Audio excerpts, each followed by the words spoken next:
ওমরার শুরু থেকে শেষ পর্যন্ত কি কি কাজ করতে হয় যদি দয়া করে একটু বলতেন। ওমরার কাজগুলো খুব বেশি না, আমরা মনে করি ওমরা অনেক জটিল কোনো কাজ। ওমরা পারফর্ম করা এটা খুব সহজ একটা কাজ।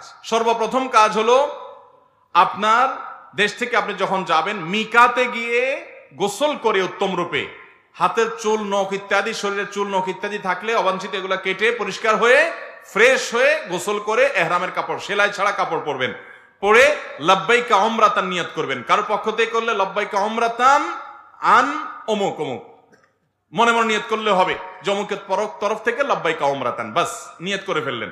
এরপরে আপনি রওনা দিবেন।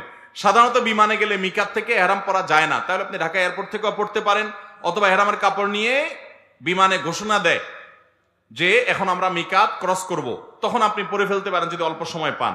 আর নাহলে এখান থেকে এহরামের কাপড় পরে থাকলে নিয়তটা তখন করলেন লব্বাইকা উমরাতান, বাস শুরু হয়ে গেল এহরাম পরা, একটা কাজ শেষ।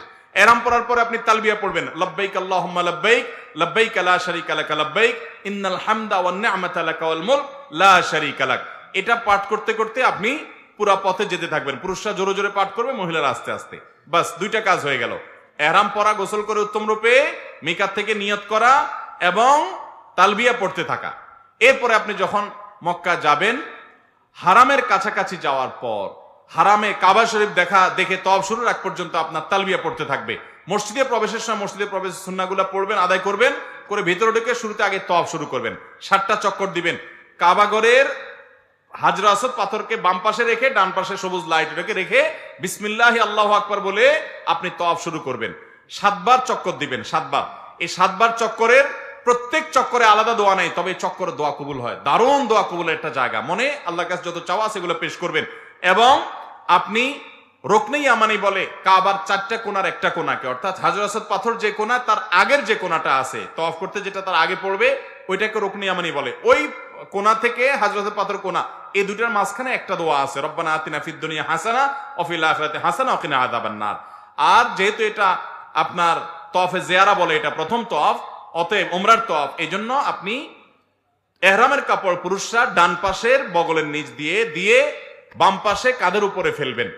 এটা করবেন। এটা করে আপনি এই তওয়াফটা শেষ করবেন এবং প্রথম চক্করগুলো, প্রথম কয়েকটা চক্কর আপনি জোরে দিবেন, একটু জোরে জোরে দৌড়াবেন প্রথম 3টা চক্কর। এরপরে বাকি চক্করগুলো আপনি স্বাভাবিক থাকবেন। তো এই যে তওয়াফ 7টা দিবেন আপনি, প্রত্যেকবার হযরতের পাথরের কাছে আসলে হাত দিয়ে ইশারা দিয়ে আল্লাহু আকবার বলবেন, বাস। আবার আপনি দোয়া করতে থাকবেন, এভাবে 7 চক্কর দিবেন। তওয়াফ করা শেষ, আপনি মাকাম ইব্রাহিমকে সামনে রেখে অথবা হারামের যে কোনো জায়গা দাঁড়িয়ে 2 রাকাত সালাত পড়বেন। প্রথম রাকাতে সূরা কাফিরুন, দ্বিতীয় রাকাতে সূরা কুল হুয়াল্লাহ। আর এই নামাজের আগে সম্ভব হলে কাবা ঘরের যে চৌকাট মুলতাজাম বলে ওইটা ধরে আপনি আল্লাহর কাছে দোয়া করবেন। এরপরে 2 রাকাত নামাজ পড়লেন, পড়া শেষ, জমজম পানি পান করে আপনি সাফা মারওয়া সাই করবেন। প্রথমে সাফা পাহাড়ে যাবেন এবং পড়বেন যে ইন্নাস সাফা ওয়াল মারওয়াতা মিন শাআইরিল্লাহ ফামান হাজ্জাল বাইতা ওয়া তামারা ফালা জুনাহা আলাইহি আন ইয়াতাওয়াফা বিহিমা। পুরো আয়াত পড়তে না পারলে ইন্নাস সাফা ওয়াল মারওয়াতা মিন শাআইরিল্লাহ এটুকু পড়লেও চলবে, যে সাফা এবং মারওয়া আল্লাহর নিদর্শনের অংশ। এরপর আপনি সাফা পাহাড়ে দাঁড়িয়ে লা ইলাহা ইল্লাল্লাহ ওয়াহদা আনজাযা ওয়াদা ওয়া নাসারা আবদা ওয়া হাজামাল আহজাবা ওয়াহদা এটা পড়বেন এবং লা ইলাহা ইল্লাল্লাহ ওয়াহদাহু লা শারীকা লাহু লাহুল মুলকু ওয়া লাহুল হামদ ওয়া হুয়া আলা কুল্লি শাইইন কাদির এটা পড়বেন। এরপর আপনি কিবলার দিকে ফিরে 2 হাত তুলে, ওই যে কাবা শরীফের দিকে ফিরে 2 হাত তুলে মন খুলে দোয়া করবেন। দোয়া কবুলের জায়গা সাফা পাহাড়। সাফা পাহাড় থেকে নবী সাল্লাল্লাহু আলাইহি ওয়াসাল্লাম সর্বপ্রথম ইসলাম প্রকাশ্যে প্রচার শুরু করেছেন, সেই স্মৃতি বিজড়িত জায়গা। আপনি দোয়া করবেন। এটা ইব্রাহিম আলাইহিস সালাম এবং ইসমাঈল আলাইহিস সালাম এবং মা হাজারার স্মৃতি বিজড়িত জায়গা। যাই হোক, সাফা পাহাড়ে দোয়া করার পর এরপরে আবদাউ বিমা বাদা আল্লাহ বি, আল্লাহ সাফার নাম আগে শুরু করছেন, তো আমি এখান থেকে সাই করা শুরু করছি। হেঁটে যাবেন হলো কোথায়? মারওয়ায়। মারওয়া যাইতে মাঝখানে 2টা সবুজ লাইটের জায়গা পড়বে, ওখানে পুরুষে একটু জোরে হাঁটবেন, বাস এটুকু। এবং এই সাইর সময় আপনি জিকির আজকার তাসবিহ তেলাওয়াত করতে পারেন। তওয়াফের সময় ওযু থাকতে হবে, সাইর সময় ওযু না থাকলেও হয়ে যাবে, কিন্তু ওযু থাকলে ভালো। এবং তওয়াফ সাইয়ের মধ্যে ওযু ছুটে যায়, ওযু করে এসে আবার যেখান থেকে ছুটছে ওখান থেকে আবার কন্টিনিউ করতে পারবেন। মারওয়া পাহাড়ে চলে গেলেন, সেখানে গিয়ে আবার ওই যে কাবার দিকে ফিরে সাফা পাহাড়ে যা যা করেছেন ঠিক একইভাবে সবগুলো করবেন এবং দোয়া করবেন। ওখান থেকে আবার আপনি সবগুলো দোয়া পড়বেন। ওখান থেকে আবার আপনি সাফা পাহাড়ে আসবেন। তাহলে সাফা থেকে মারওয়া গেলেন একটা চক্কর, মারওয়া থেকে আবার আসলেন আরেকটা, আবার গেলেন আরেকটা, এভাবে মোট 7টা চক্কর দিতে হবে। সাফায় শুরু হবে, মারওয়া গিয়ে শেষ হবে। যে আসলে একটা না, গেলে একটা, গেলে আরেকটা, আসলে আরেকটা, এবার মোট 7টা হবে। 7 চক্কর শেষ, আপনার ওমরা শেষ। এরপরে পুরুষরা মাথা চুল চেঁচে ফেলবেন, না চাচতে পারলে পুরো মাথার চুল ছোট করতে হবে। দু চারটা সামান্য একটু ছোট করলে হবে না। মহিলারা তাদের মাথার চুলে সামান্য অল্প একটু ছোট করলে হবে। তাদের এহরাম হলো তারা স্বাভাবিক পোশাক আশাক পরবে, অতিরিক্ত সাজসজ্জা করবে না, এবং তারা মুখমণ্ডল এটার উপরে যদি ওড়না দিতে হয় অন্য পুরুষরা থাকে তাহলে সেটা যাতে আপনার মুখ বেঁধে রাখা না হয় সেটা খেয়াল রাখবে, কাপড় টেনে রাখবে যাতে পরপুরুষরা না দেখতে পারে। আর কোথাও পরপুরুষ না থাকলে মুখ খোলা রাখবে এহরাম পরা অবস্থায়।